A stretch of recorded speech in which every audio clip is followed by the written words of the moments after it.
So this is lesson number 62 in Algebra 2, complex roots of quadratic equation. Complex roots means that we're going to be dealing with imaginary numbers here. So nothing really scary, nothing that you haven't done.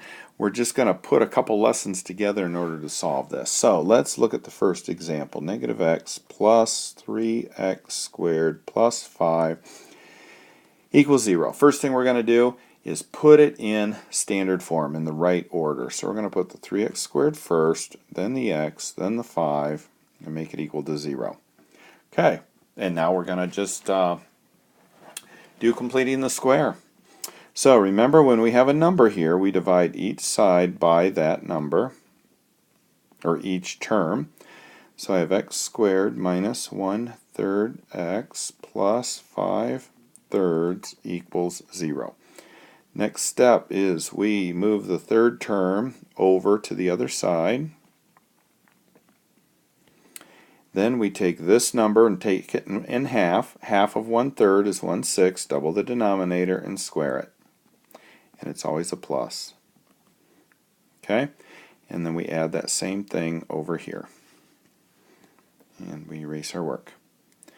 Alright, now we make a parenthesis with a squared there. The sign goes here, x goes there, and the square root of that goes here. And then we add these two.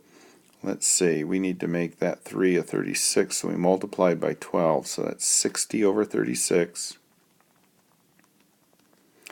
And that equals negative 59 over 36, right?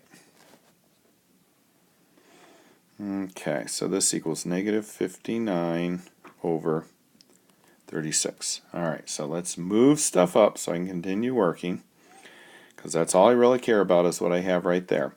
So, square root of both sides, plus or minus. So we have x minus 1/6 equals plus or minus the square root. Okay, let's split those fractions up over there like we've done in the past.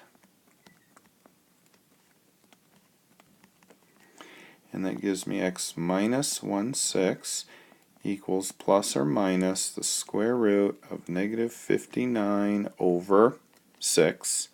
And this is the new stuff. Notice there's a negative right there.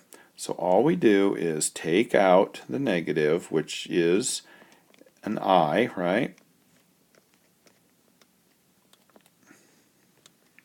Okay? It's really all there is to the new stuff.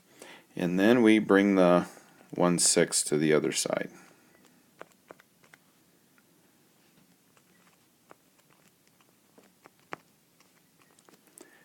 And we're done. That's all there is to it. That's the only new thing here, is this negative under the radical sign, and we have to pull the I out. Okay? So let's do the next example and see how we do here. So we have negative 2x plus 5x squared equals negative 3. Put it in the right order.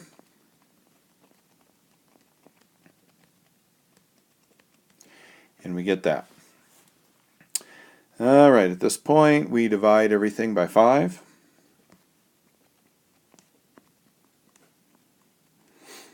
X squared minus 2/5 x plus 3/5 equals 0. Move the 3/5 over.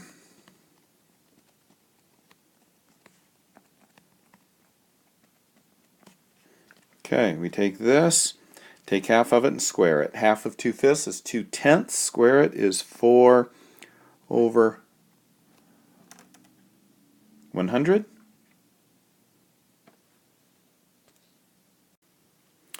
Plus 4 over 100. And if you notice here, 4 over 100 can really reduce to 1 over 25. Just makes it smaller to work with. Okay. Now, x minus half of 2/5, or the square root of that. Okay, let's combine those. Let's see, negative 3/5. I want that 5 to be a 25, so I multiplied it by 5, so I multiply the 3 by 5.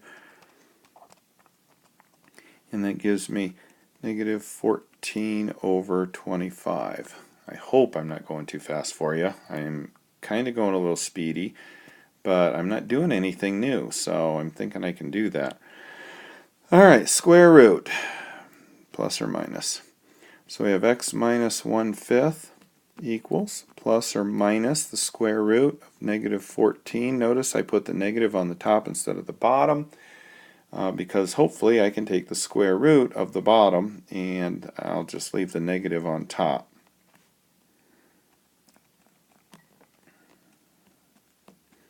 So I can write that, and then I can erase the square root of 25 then and just put 5. So x equals 1/5 plus or minus the square root of negative 14, but that negative is under the radical, so I pull it out and turn it into an I and get that for an answer. And again, that's the only new part to the whole thing, is getting a negative under the radical sign and pulling out the I. That is it. So that's it for lesson 262.